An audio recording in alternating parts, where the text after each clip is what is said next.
Right, so we're back with the caliper. So let's have a look and see what we've got here.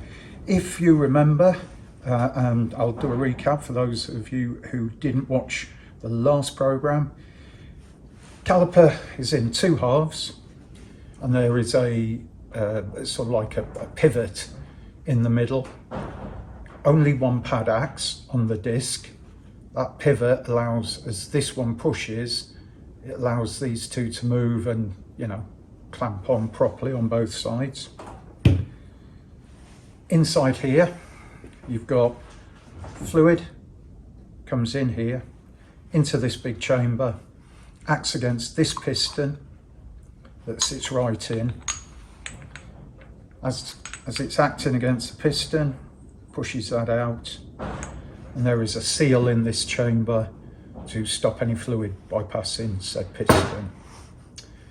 So when we took this off, there was a pad that sits on top of this piston, and that had seized. This is steel, this is aluminium, it's quite grotty in there. That seized, as you can see, rusty as hell, onto this. So what we had to do is, I knew it was moving slightly. I had to break all of the pad material off, which was a real shame because these pads were perfectly usable. Drill through this metal section.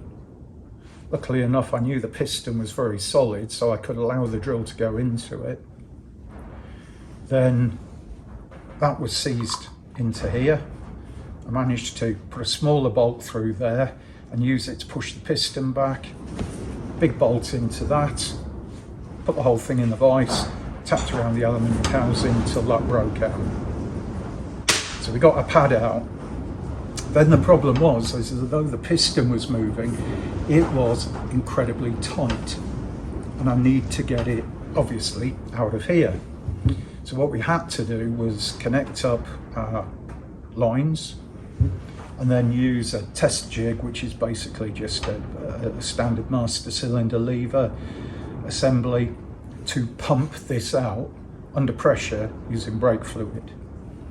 That took a little bit of doing, but we managed that. So now what we have is piston, one side of the caliper that needs cleaning, the other side with a pad in. We're going to replace this. I had already ordered a piston and a genuine seal. So this isn't a genuine part, this piston, but it's a patent part, but they're very good.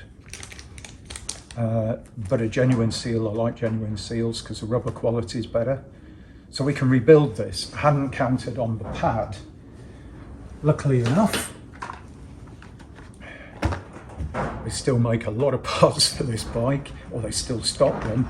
So getting hold of a set of patent part pads wasn't a problem. Now, a lot of people will go and buy the cheapest thing off eBay. I personally don't like it. Other people will only buy genuine parts. They'll search all over different countries to find the right parts. Again, that's great if you've got the money, the time, and you know you are building something to concourse, so you want it to be 100% original. Me, I like to think I fit in the middle. So I use a reputable dealer. Right, and again, not sponsored by this guy in any shape or form. I don't get any discount, but I think everybody who rebuilds a Honda, in an older Honda in the UK, will have heard of Dave Silver Spares. He spends a lot of time going around bankrupt businesses and places like that and buying up genuine old stock, as well as breaking bikes and all sorts of other things. And if he's prepared to put his name on a patent part, then it's good. You know, might not be as good as the original, but you know, certainly functional, safe. So yeah, if nothing else, buy from a reputable dealer, and you're pretty much always guaranteed that the part will do what you want it to do. That's the point I'm trying to make. So I've got a mix, genuine, good quality patent parts. Right, so where are we going with this? Well, the first thing we're going to do inside this housing is a seal. I want to get that out. If any of you have seen the Bandit brakes, you know that dirt can build up behind these seals. It's kind of like a corrosion that forms. I think the brake fluid draws in moisture and it crystallizes. Maybe a little bit of corrosion on the aluminium as well. So we need to get that seal out. We need to absolutely make sure that this is cleaned down where the piston, the seal and the pad fit. Get that pad out, make sure that's clear. I mean, this just sort of pivots about. There's a little split pin holds it in. It's not seized or anything. And because there's some pitting, so this is steel and they chrome plate it. Normally you can clean these up, but where the water's sat, it's actually gone through the chrome. So what can happen when that happens is if that chrome is in a place where it runs on that seal, which this is right on the seal line, first of all, there's a chance that it could rip the seal, and once you put a gap in there, it no longer seals. Secondly, when things rust, they tend to dip out, which means that the brake fluid can bypass, so it will leak. That's not a good thing.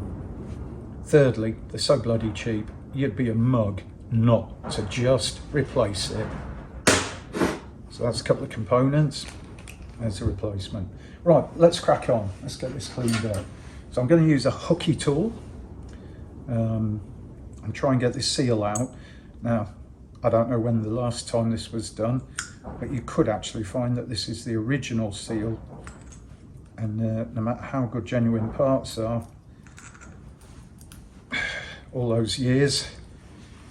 All right, so what I'm trying to show you here, let me see if I can get you a better view, is, I don't know if that's in focus, there's a lot of crusty debris on that seal. It's no good at all. It would fail. So that's out. God, something big buzzing around. What the hell's that? Hope it's a fly, not a hornet. So what we're going to do is we're going to wipe this out with a bit of cloth first, or a bit of paper towel. Try and get as much of the crap out of it. And then we're going to use a fine and gentle Scotch-Brite, which is like a scouring pad, a nylon mesh, which has got abrasive on it. And this one's been used for all sorts. It's got quite a lot of copper grease on it from doing another job. It just will clean up a lot of the dirt and contaminant without taking, you know, too much metal away, because obviously it's a precision component. Yep, okay. So we're going to use a little bit of this. I've got a little small piece here. Okay, so see if I can show you before and after. You can see that's pretty dark and stained and grotty.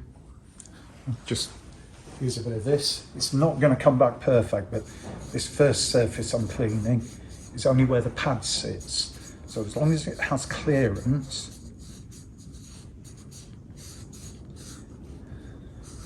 doesn't matter if the aluminium's a little bit pitted here at all. It certainly won't come up shiny head out.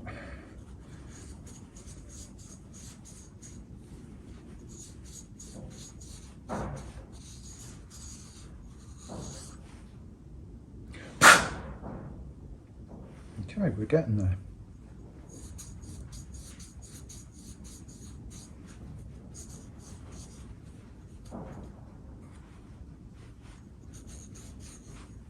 Let's use this bigger bit.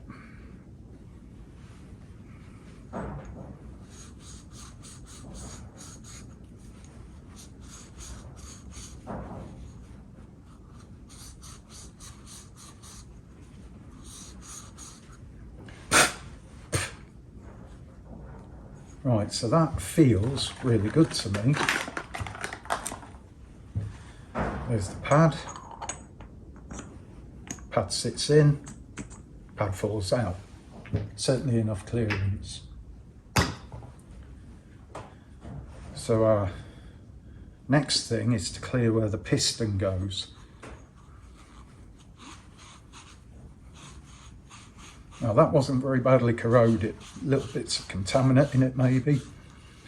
Above where the seal was, a little bit more corrosion, but below fine.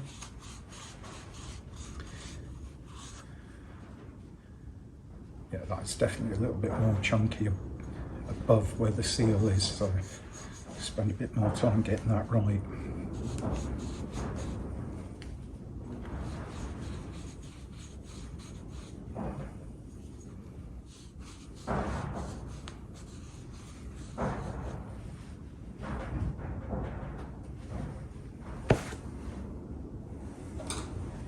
What I quite often do is, if it's too thick, sorry you can't see this, but I just lightly go over it with the side of a screwdriver. Don't want to go too hard, there's no point. Or in this case, because that is really quite heavy,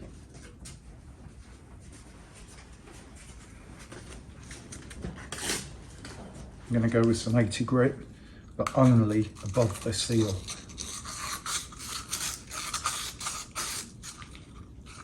And don't forget, this aluminium I'm cleaning is a guide. It's not actually performing a seal as such. That's why we put the rubber seal in.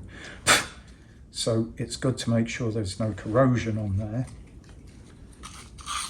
But you don't need to worry that you're going to take it out too far, as long as it's sensible.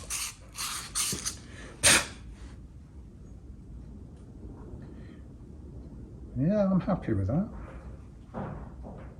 It's really cleaned it up. Get rid of these metal bits off this cloth. So the next thing we're going to do is we're going to get out our rotary tool. We've got our little stainless steel brushes there, and we're going to get all of the gunk out of that groove, so we can ensure that when we put the seal in, the seal sits back into that cutout and everything is at the correct size.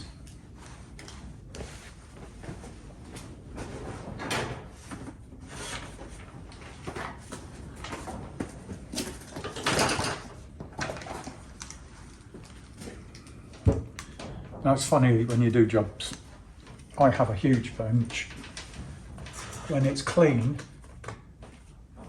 you know, it's bigger than a single bed, almost the size of a double. It could be the size, yeah, bigger than a single, but not quite a double. But yet, do a few little jobs like this, and before you know it, it's absolutely covered in stuff everywhere. I think it's true to say, no matter how big your workshop is, how big your bench is, you never, ever have enough space. So, I'm not going to faff about. I'm going to go straight in with a stainless. These are not aggressive enough to really cause any problems on this kind of a job.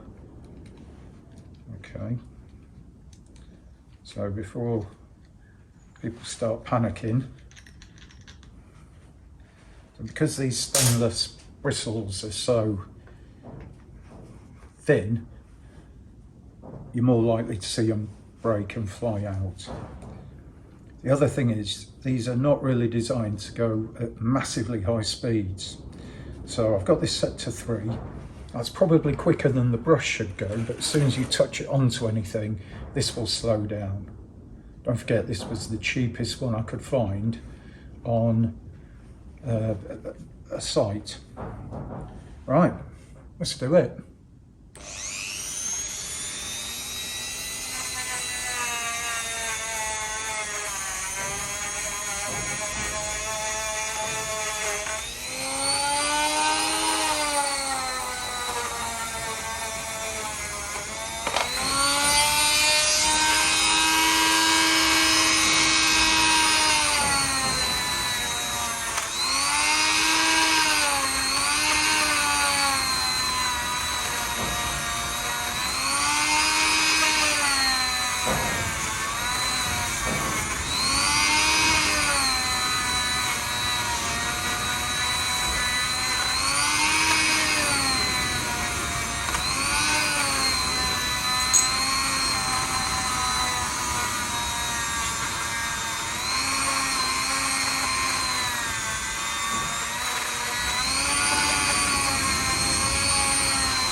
Now, I don't know, sorry, I just thought I'd better check I've recorded all of that. I don't know if the camera picked it up, but as I was scooting around there, I could definitely see like little clouds of oxidization. And I'm just going to get my metal pokey thing. Two things you can do is if you run it round, you will feel if there's still crap in there. There is a little bit there. The other thing is you can hopefully remove it, but it's cheaper.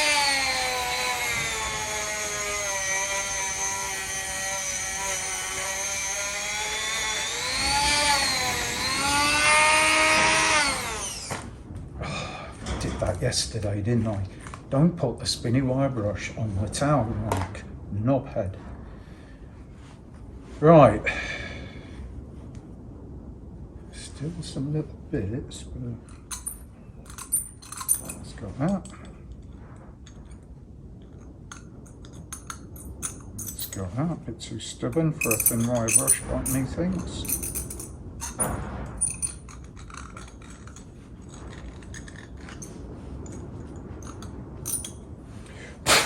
Right, so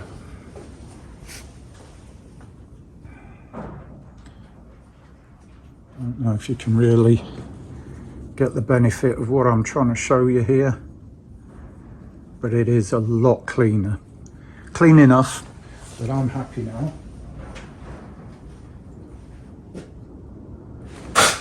Let's get some brake cleaner in there. Now, I'm just going to leave that in there. I'm going to show you why we use things like brake cleaner. Right, so I hope this will show up. So no matter how hard you try when you do jobs like this, there's always dirt and there's always grease and oil. It's on your hands. I mean, look at the state of my hands. I'm going to transfer some of that. So I hope you can see that that fluid is quite dark, and you can see metal particles. Well, they're not metal, they're just crap. It's just dirt. And this is why brake cleaner, having a bit of a solvent effect, is really good in getting all this crap out, because the oil holds the crap.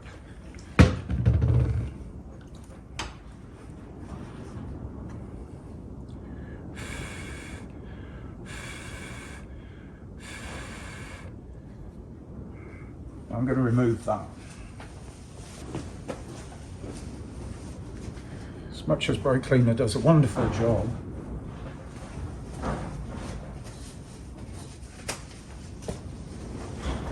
it's also one of the most dangerous chemicals that you can come across in a workshop. They're starting to say now that it's directly linked to things like, can't remember if it's Alzheimer's or Parkinson's, or it could even be both.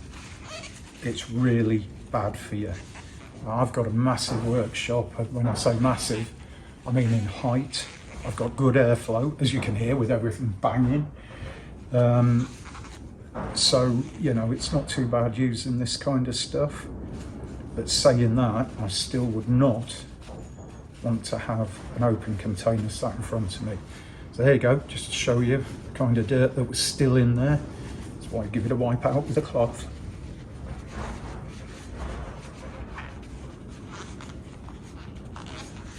And what we'll try and do, probably need our trusty lollipop stick, is make a bit of a effort to clean out that groove.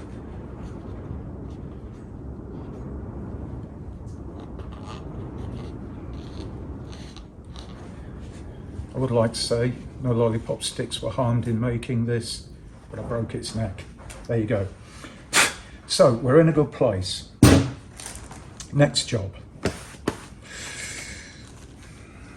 It's almost a shame. Bike parts come in these lovely bags and they've got their name on it and you've spent your money, and you just cut them up and throw them in the bin. Shame that. Right, yeah.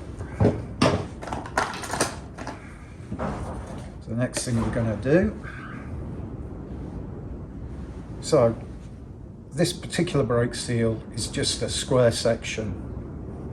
Some can be slightly tapered to give you a lip so that the pressure backs up against it, but these work on the fact that you've got a large surface area on that flat. But you always need to check, because if you put it in wrong, you could damage it getting it back out to get the job done right. Again, I can't remember what bike it was on. Was it on the ZZR maybe? And we did the brakes on that and we realised the seal was in the wrong way round. Somebody had put it in wrong. Yeah, whatever. Right, so I've put my rubber grease on. So a couple of things this does here. Number one, it lubricates it, makes it easier to go in, makes it easier to get the pistons in.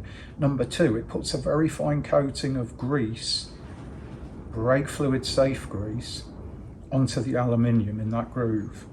I'm not saying it stops corrosion, but it retards it. Just makes it all that little bit less likely to be a problem. The other nice thing it does is it means the seal just pops in, right? No real biggie on that seal fitting. Always put the lid back on your grease, folks. For those of you who don't know, I'm sure there's some non-mechanical people watching this, hopefully. The reason you do that is you don't get grit in it and rubbish. This is a, oh, look at that, it's brand new and shiny. You can see that there is a insert, if you like. That's the bit that goes against the pads. You've got a nice chamfer on there. This should just pop in, sweet as a nut. There you go, fitted in. Next thing, nylon washer goes on there. I don't really know why they have that. Oh yeah, because the piston sits inside of this ring on top of that nylon washer. So I guess it's almost like an anti-squeal. Now some people might put copper slip around here, anti-seize grease, and I think it's the right thing to do, but I'm not going to use copper slip.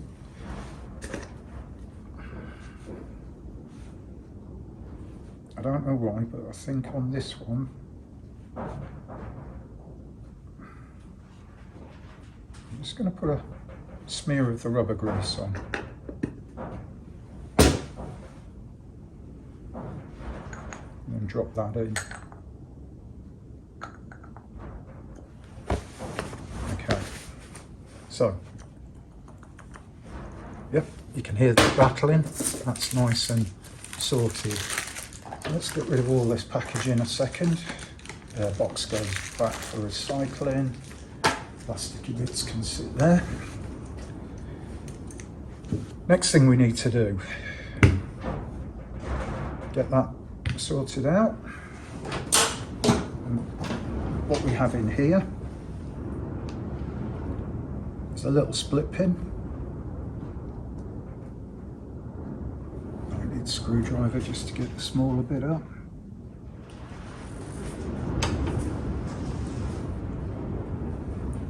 I don't know if you can hear, but the wind is picking up. It's meant to get woefully cold tonight. There's a split pin out. This pad, keep that one, it's a good spare. Now, I'm sure you can see it, but there is a dark mark on this pad. And that's because some Wally stuck his greasy thumb on it earlier. So I'm just going to hit that with a bit of brake cleaner. still a mark on there, but there's, you know, we've got rid of the majority of oil off it. Pad in, new split pin.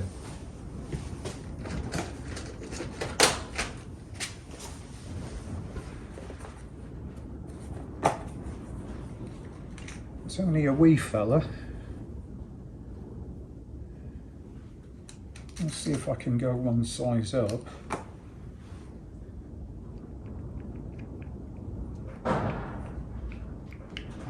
No, it's definitely a wee fella.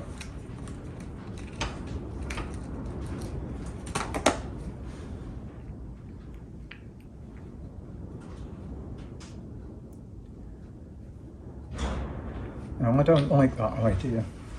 I think I can't remember what the book says, but what I'm going to do is I'm going to put the split pin in the other way round.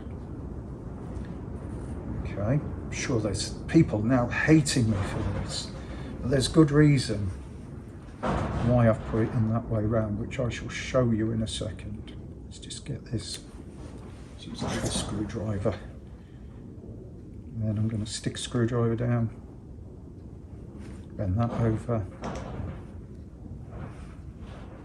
Okay, so as you can see, that head stands up. Yeah? If I had it that way, the head would stand up to about half the width of these brake pads. So for the first half, they'd be fine. But for the second half, they'd start grinding this down. And the trouble is with that is once you grind that down, the pin can fall out and your pad can fall out. Not that it should always be held in. But now if you do it this way, and we're just going to rest the, I don't know if you can see that, let's rest the pad on something metal and hard. If I do it this way and then press those legs down, I need 2 screwdrivers to do that properly.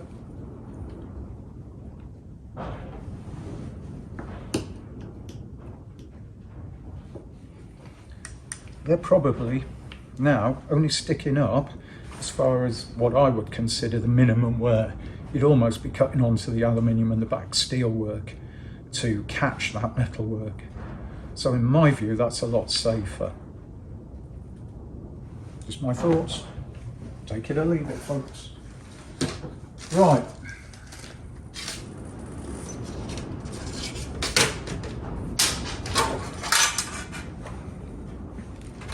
We are liberating some trays. So, got a couple of bolts. I'll just dry this tray out. Don't particularly want all that contaminant going onto my new pad surfaces.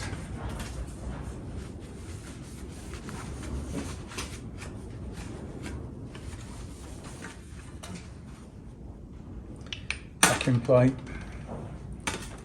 front, 2 very copper slipped greasy bolts.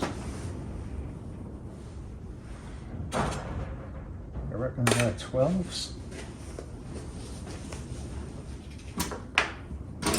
Nope, I reckon they're 30. So it's weird, isn't it? When we were doing the Kawasaki's and the Suzuki, they don't use 13mm heads on the bolts because it's unlucky. Honda do. 13mm spanner. But this one's a 14. That totally ruined my story. Why do I bother?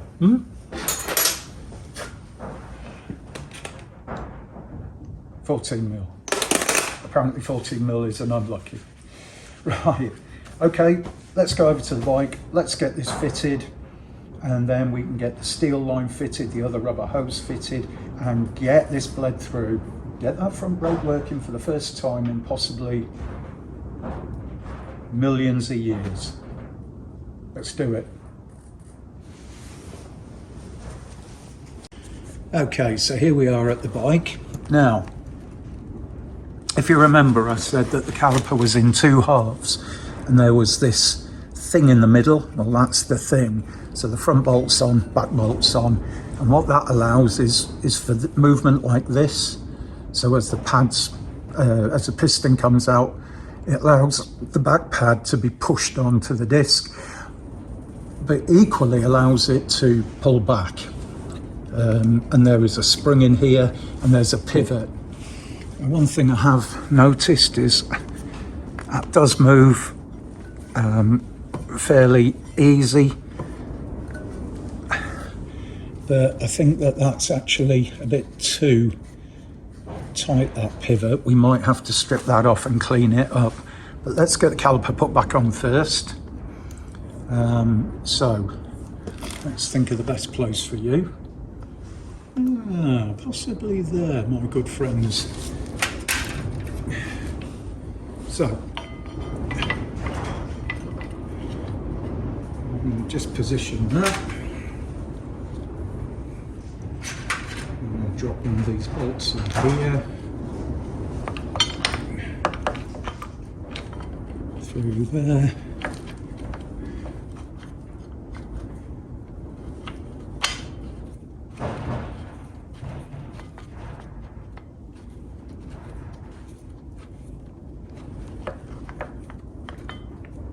Yeah, and so it feels like it's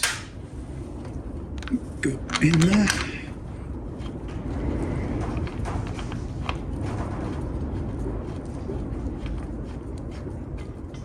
That feels good too.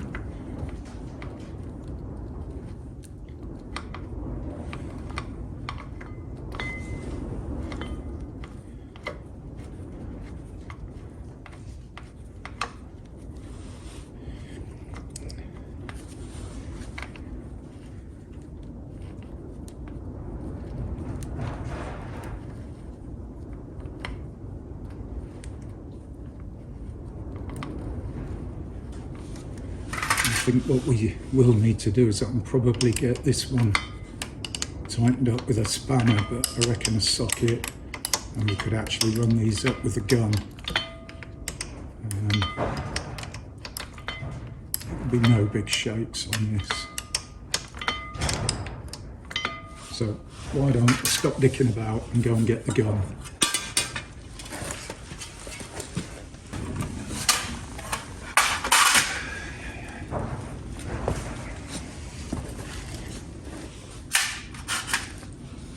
Right, so I now have all the bits I need. Found a better copper washer. Let's get this gunned up. Why does that not fit? Because I've got a 13mm. This is how you get your 10,000 steps a day.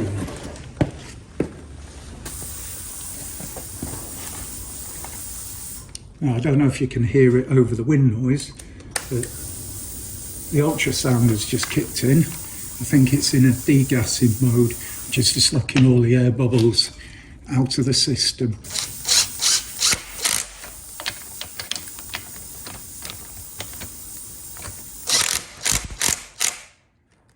Right, I will go spanner and check that, but right now it's tight enough.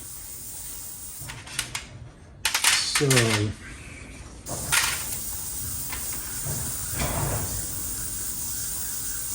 I'm going to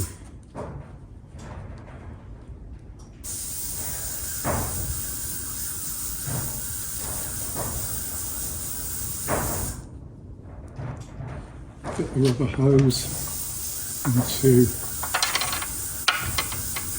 bottom up here. Maybe if I get it the right way.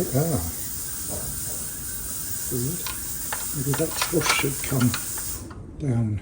Sorry, you might not be able to see this. Let me reposition you a bit. I'm going to put you back here, right next to me.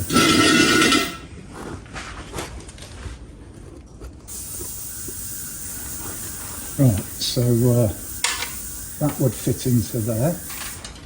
So the thing perhaps I should do first, if I remember rightly, that was a little bit difficult to get in. That's better. So that will go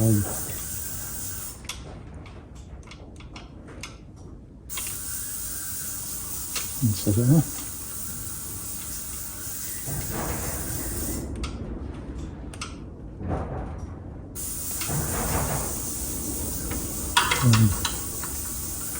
That goes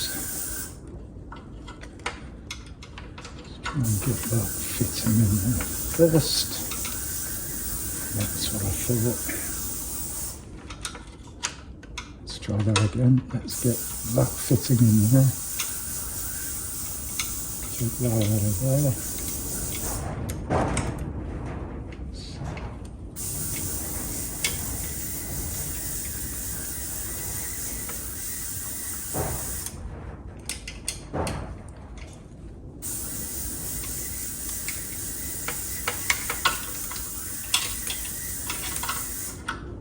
Be easier to fit this out of that.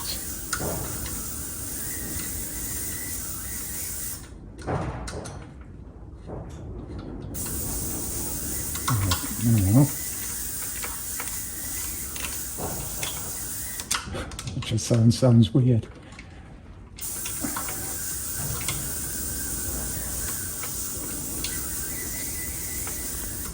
Okay, let's not worry too much about overblend.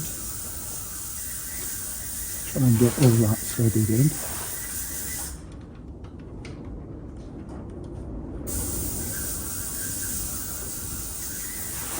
Fiddly, fiddly, fiddly.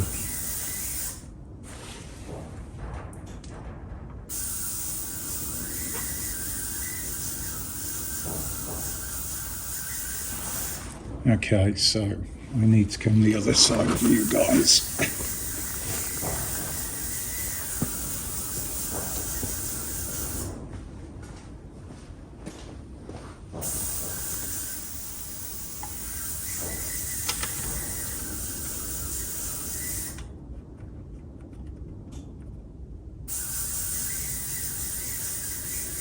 Let's got that started. I think very gently with the 10mm spanner. So the last thing I want to do is cross thread this and it not seal. That feels very good. Look at it with shiny bits on.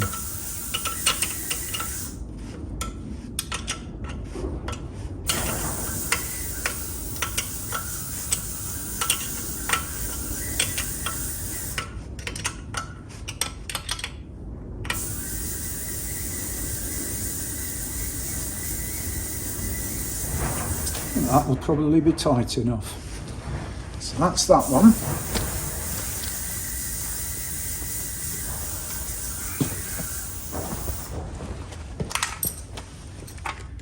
I'm not gonna, I don't know if you can see the top one. It's just,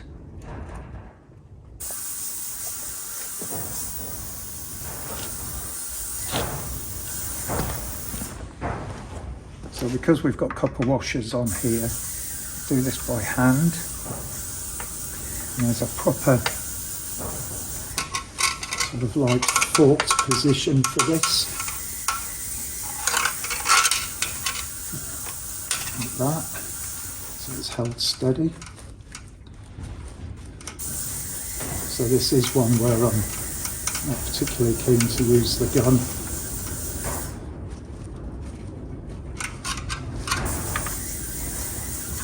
Nip that up for a second and then get a spanner on it in a minute. So the next one is this one.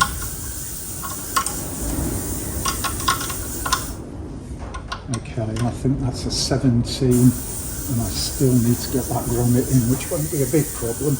This is out of alignment. I need to bend that whole thing closer into the tyre. So I think, excuse me, 17mm, 14mm spanner, and we can get this buttoned up and a pair of parrot pliers.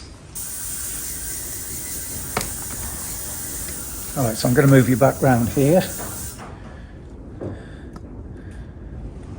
I know, I'm going to get in the way. But basically,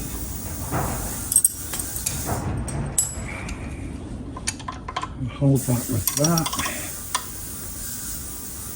Tighten this over, that's that one. I've got a 14mm just to do that banjo bolt.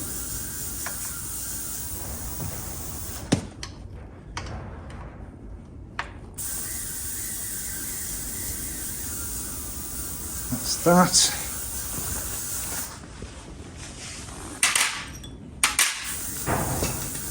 Now I think, it's a real shame that that's in the way now, I think what I need to do is get this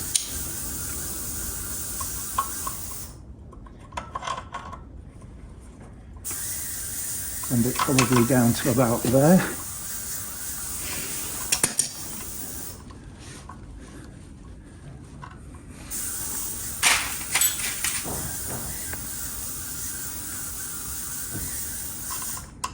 And then try and persuade this rubber grommet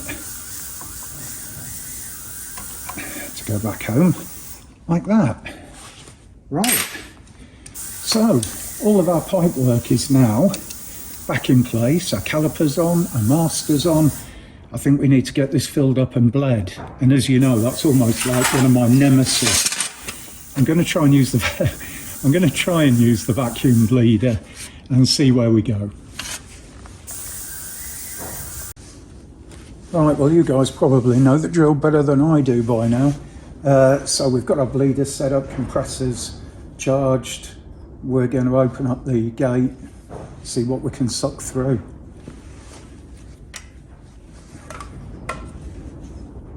Right. What I want to do is make sure I get that fully open.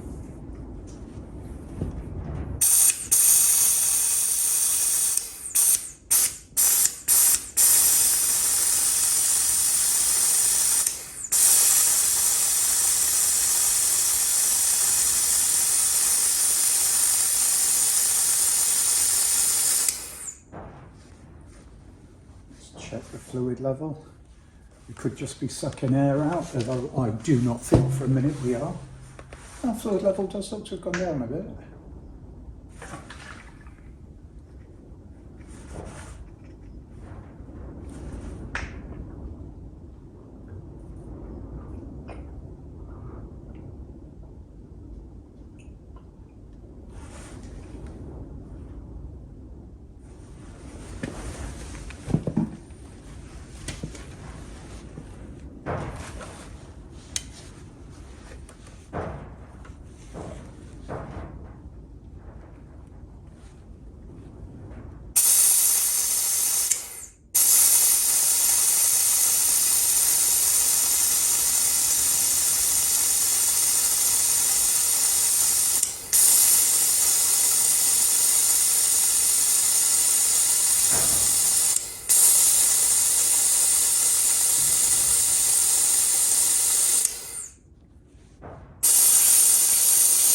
Definitely sucking. I can feel it on my finger. So what I'm going to do is open the bleed nipple up a bit more.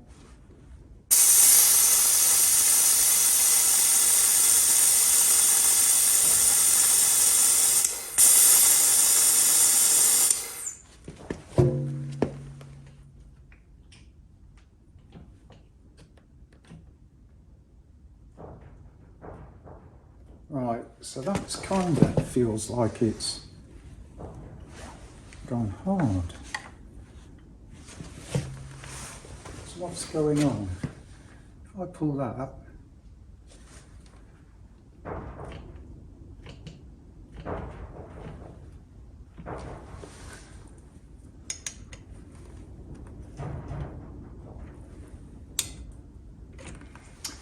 okay, so the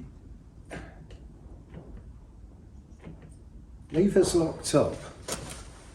But when I'm pushing the lever, I can see the rubber pipe moving, which tends to make me think it's pressure. So what I'm going to do is I'm going to crack this bleed nipple right off. I'm probably going to send brake fluid up to the ceiling, but there should become a point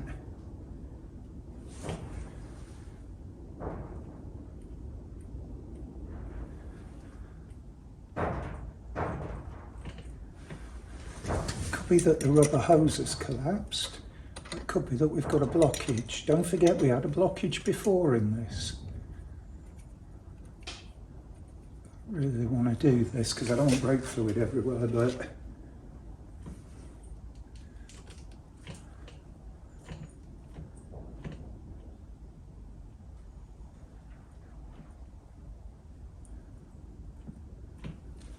Curiouser and curiouser. So I guess the only thing I can do is start working back through the system and see where I get fluid to.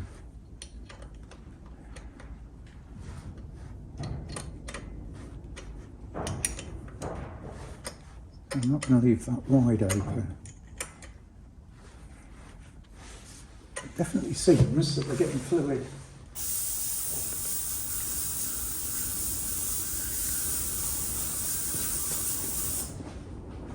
That ultrasonic started up. It's on the second car. Okay, so we've got to do this properly. How far is the fluid going?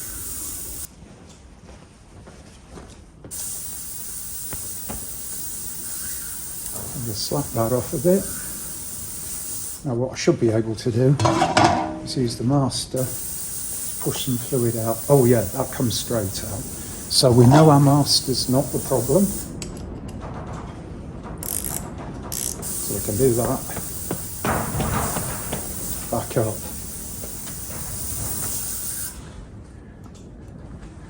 So the next one we've done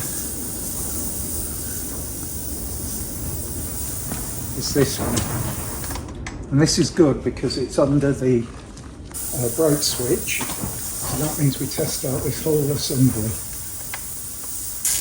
Oops.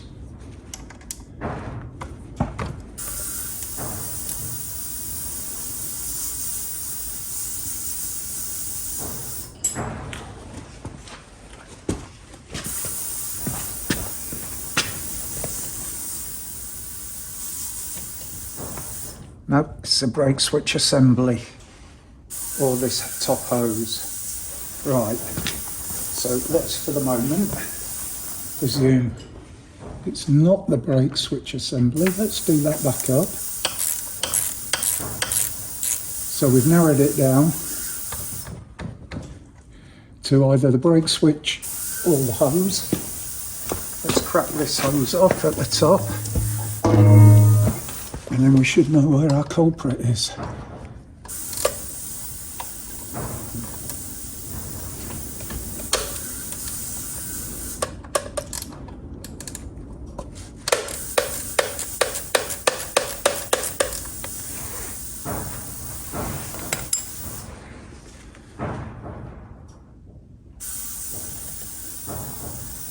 Right, it's this top hose, folks. I've cracked that off enough. I would be expecting fluid to leak.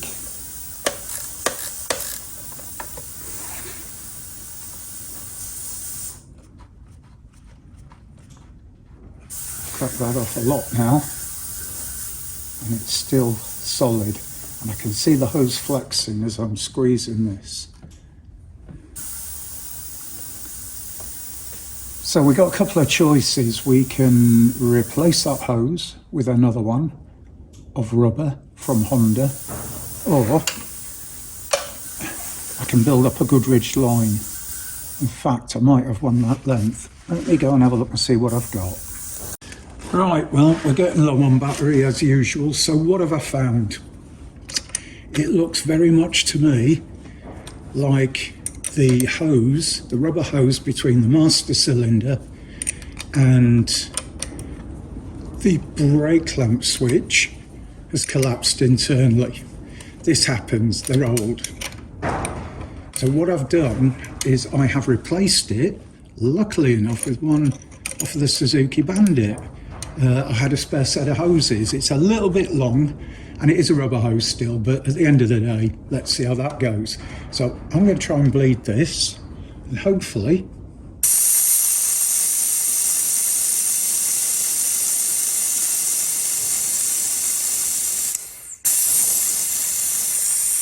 seam fluid coming through.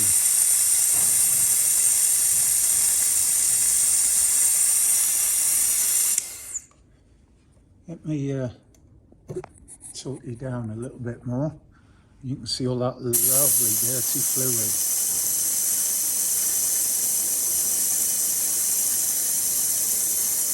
So what I'm going to do, I'm going to hold it there.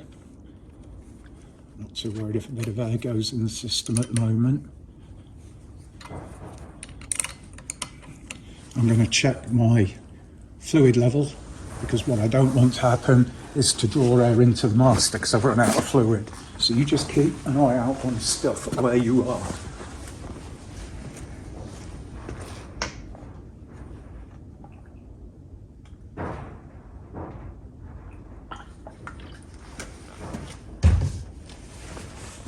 Right, let's do that again.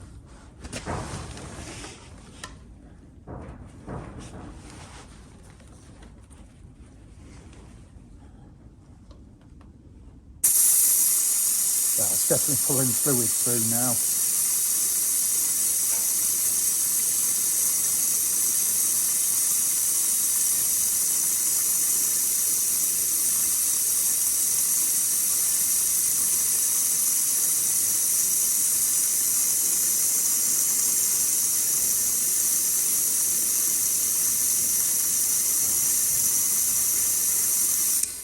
Okay, let's just close that off. Spray fluid everywhere. Could do with an on-return valve in that, and top up again.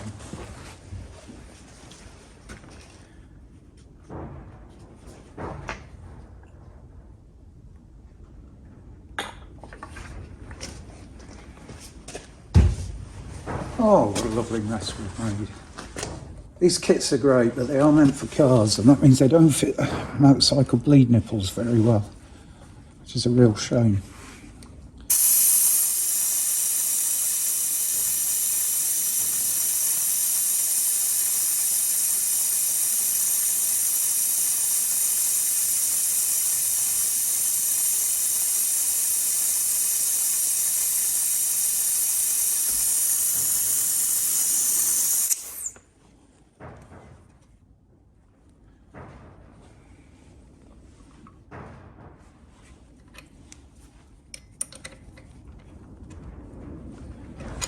Just going to nip that off hard. Let's get all that.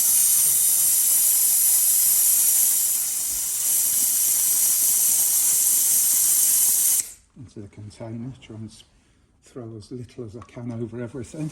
Right, so I'm going to grab the lever.